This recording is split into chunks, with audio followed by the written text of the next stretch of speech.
Promote చేయలేదంట 2 రోజుల నుంచి. సోనియా గురించి తప్పుగా పిడిసి వస్తుంది అప్పుడప్పుడు. సరే కానీ ఆకులు సోనియా గురించి ఇంకా ఆకులు సోనియా అంటే నువ్వు తప్పుగా మాట్లాడడం మాకు పక్కన పెట్టి ఆకు మంచిగా మాట్లాడు. ఓకే జై సోనియా లేదు జై నబీల్ పగిలిపోతాయి. కానీ ఒకటే మాట పోయా, నబీల్తో పెట్టుకుందే సోనియా ఆట మొత్తం నాశనం అయింది. ఫస్ట్ ఒక మిస్టేక్ జరిగింది, నబీల్తో పెట్టుకుంది నామినేషన్స్లో. అదే దోవలో వచ్చి నిఖిల్ వీళ్ళందరూ కూడా వీళ్ళ ముగ్గురు 1 by 1 గ్రూప్ గేమ్ ఆడారు. ఈ గ్రూప్ గేమ్ ఆడతాం ఎవరికి నచ్చలా. ఎందుకంటే ఒక టైంలో నాకు అనిపించింది కాంతారా టీం ఓడిపోయినప్పుడు వాళ్ళ డెసిషన్ తీసుకునే ఛాన్స్ ఇచ్చాడు చూడు బిగ్ బాస్. అప్పుడు నాకు చాలా కోపం వచ్చింది బిగ్ బాస్ మీద. అదేంటి శక్తి టీం ఓడిపోయినప్పుడు వాళ్ళని డిసైడ్ చేసుకోమన్నాడు, కాంతారా టీం ఓడిపోయినప్పుడు కూడా వీళ్ళని డిసైడ్ చేసుకోమని చెప్పాలి కదా. అక్కడే అర్థమైంది సోనియాని ఏదో టార్గెట్ చేస్తున్నారు కానీ బయటకు పంపించేస్తారనమాట. నేను ఎక్స్పెక్ట్ చేయలే. ఎందుకంటే నెగిటివిటీ ఉన్న వాళ్ళు ఎక్కువ బిగ్ బాస్ హౌస్లో ఉంటారు, ఖచ్చితంగా వాళ్ళు చివరి దాకా ఉండే అవకాశం ఉంది.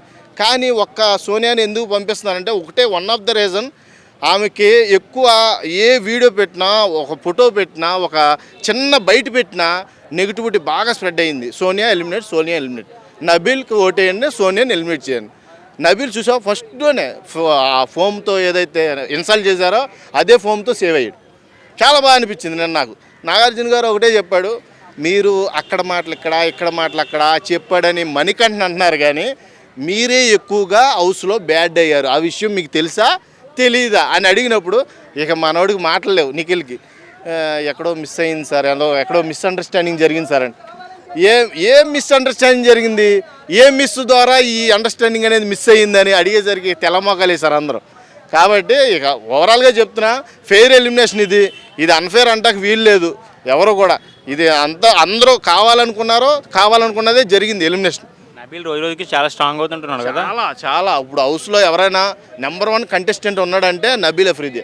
నెంబర్ 1 అసలు ఇప్పటి వరకు ప్రతి నా కొడుకు అసలు అనకూడదు, బూతులు వద్దు, ప్రతి ఓడు కూడా హగ్గులు తీసుకోవడం, ముద్దులు పెట్టుకోవడం, ఇట్లాంటి పిచ్చి చేష్టలను చేశారు. కానీ ఒక్కడే జెంటిల్మెన్లో ఉన్నాడంటే అఫ్రీదే, నబీల్కి నెంబర్ 1 ఛాన్స్ అయితే ఉంది. ఈసారి బిగ్ బాస్ 8 కప్పు కొట్టే ఛాన్స్ అయితే ఎక్కువగా ఉంది.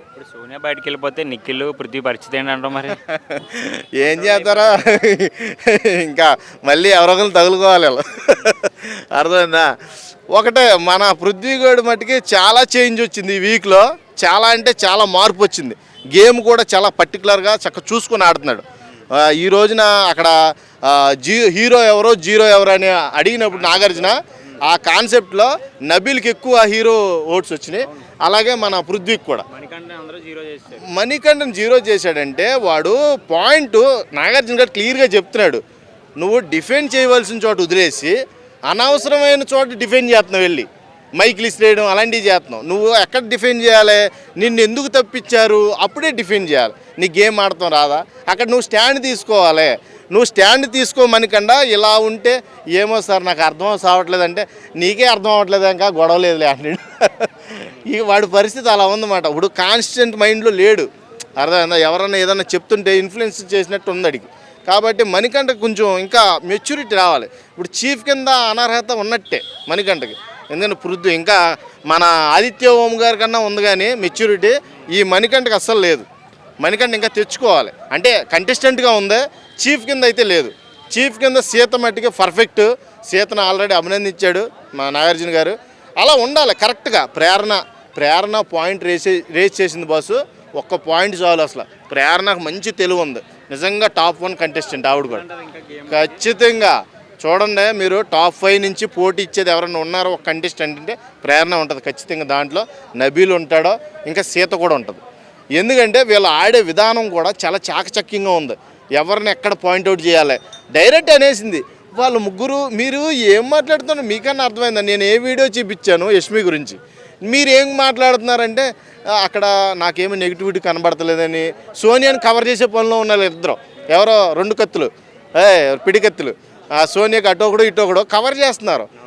అసలు నేను అనే పాయింట్ మీకు అర్థమవుతుందా అర్థం అవ్వట్లేదా అని పదే అడిగి నాగార్జున గారు ఇసుకుపోయారు. కానీ వాళ్ళ మట్టికి ఇంకా డిఫెండ్ చేసుకునే పనిలోనే ఉన్నారు.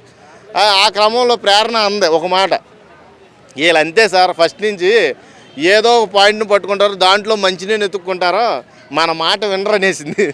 ఐ డోంట్ అగ్రీ దట్ అని వీడు పృథ్వీగాడు. నువ్వు ఏం అగ్రీ చేస్తావురా? నువ్వు పిచ్చోడుగా ఉన్నవాడిని ఏదో విష్ణుప్రియ దయవాళ్ళ నువ్వు మంచోళ్ళకి మారావు. కూతంతా సాఫ్ట్ గేమ్ ఆడుతున్నాడు, పర్లేదు ఇదివరకు మీద. ఇంకా అలాగే కొనసాగించాలని నేనైతే కోరుకుంటున్నా. ఇప్పుడైతే సోనియా బయటికి వెళ్ళిపోతుంది కదా, వీళ్ళిద్దరి మటుకి నైట్ నిద్ర లేకుండా ఏడుతూనే ఉంటారేమో, చూడాలి. ఈరోజు దానికోసమే నేను ఎక్స్పెషల్లీ వెయిట్ చేస్తున్నా. ఏమవుతుందో చూద్దాం. Okay bro, thank you. Okay, thank you.